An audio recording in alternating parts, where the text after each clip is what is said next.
a glimpse at the emblems, but maybe we get a picture at that. We can see them here. King Kong did go Concussive Blast with the Fredrin. He is going to be up against Dax running that Temporal Rain. This is the typical thing we've seen from the Joys here.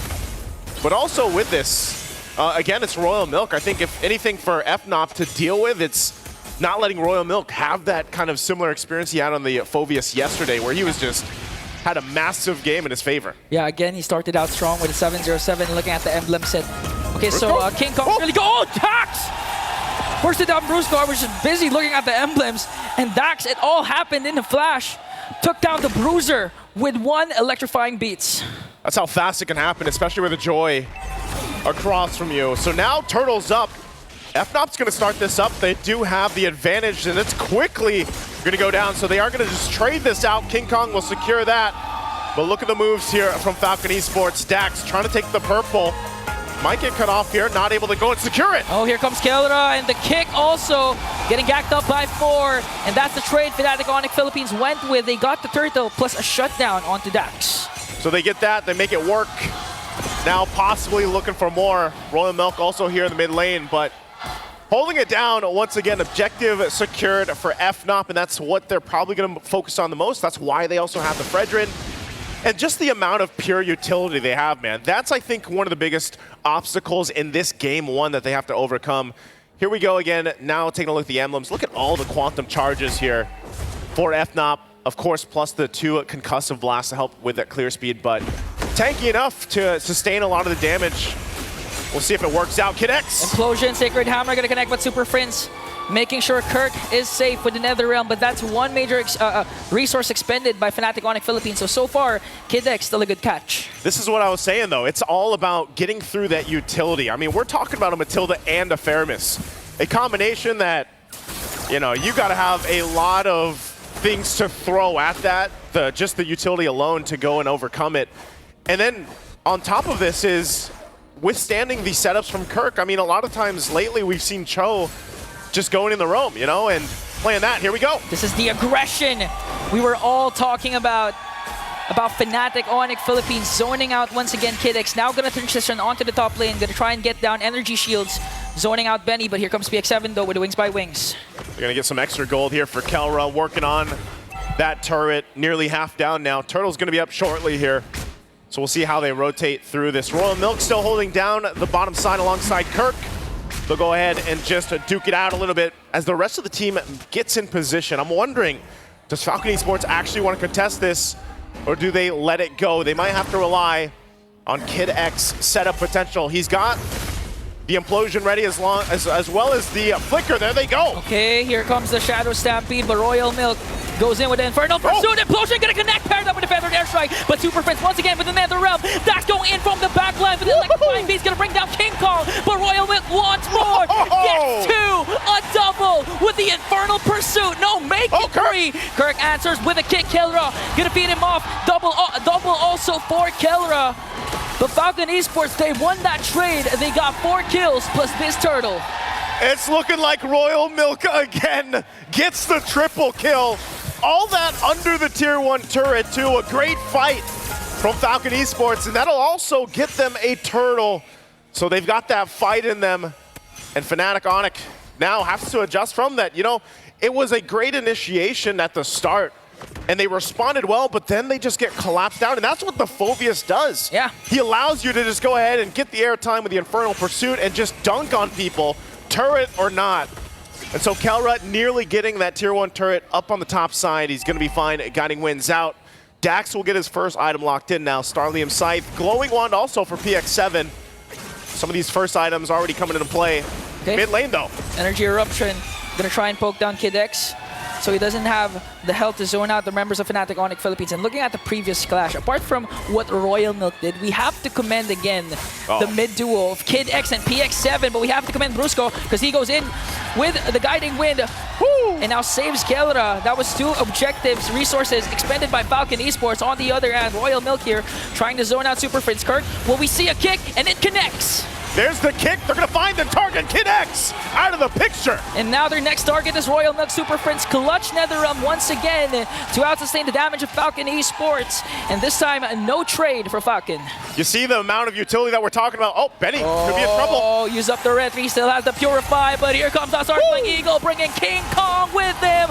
And bang, bang, boom, Benny goes down. Benny nowhere to run.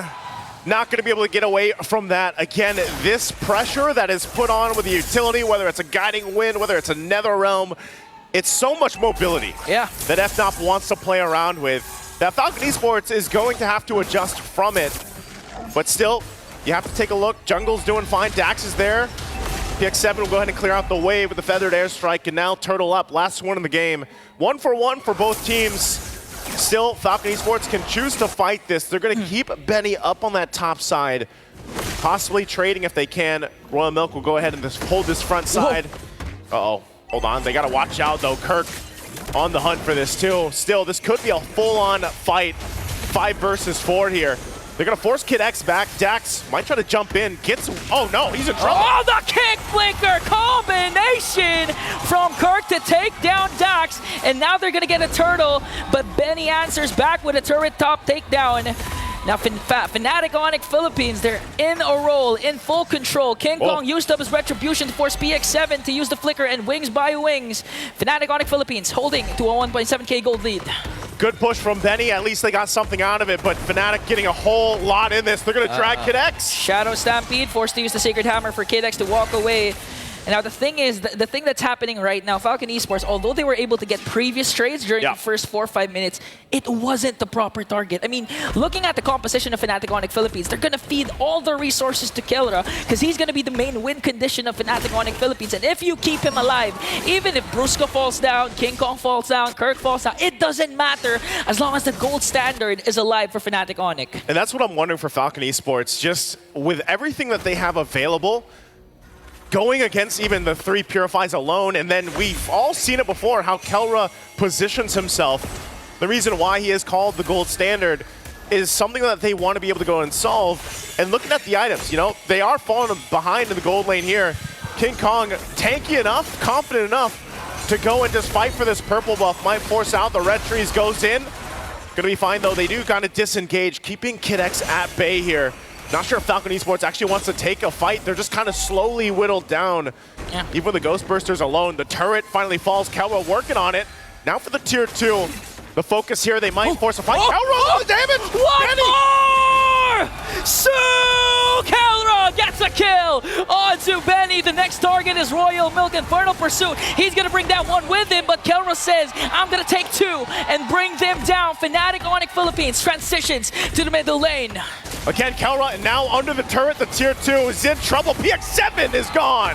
The aggression of the Super Family. I mean, all throughout the game, they're grouping up, finding kills. Even if you look at the lineup, Falcon Esports, they have a good counter initiation with Kid X with the implosion, but the problem is he's having a hard time sending because Kelra has proper targeting. The main damage dealers of Falcon Esports are falling apart even before Kid X has an opportunity to cast his ultimate. My goodness, the amount of damage that Kelra has right now, as we saw just from that glimpse, as Lord is secured now for FNOP. You know, what is he at? Haas Claws, he's got the Berserker's Fury, he's just got the Rose Gold Meteor Dog, he's got, you know, Malefic Gun too. He's got all the space in the world to work with. And so with this, Falcon Esports falling further behind in this game 1, they're gonna have to go ahead and get ready for a defense against this Lord push. You still have that wave pushing up top alongside Kirk into that tier 2 as they get ready. They might have to pull a miracle play out here with Kid X. If they can get things set up, King Kong on this side of the jungle. Okay, Dax still gets his purple buff. And here comes the force. Fnatic Onyx Philippines will take down Royal Milk once again. They have a Lord marching in the mid lane. You know, looking at the game, it's not a good game to be a Farser right now because the dive composition of Fnatic Onyx Philippines is just too much. I mean, you have Cho, you have Matilda, even King Kong has been diving for Fnatic Onyx Philippines, and now they're sieging in with the Lord. PX7 casts his Feathered Airstrike, but has to cancel it right away because of the threat Fnatic Onyx Philippines has. We're going to close the game out still with the Lord marching in.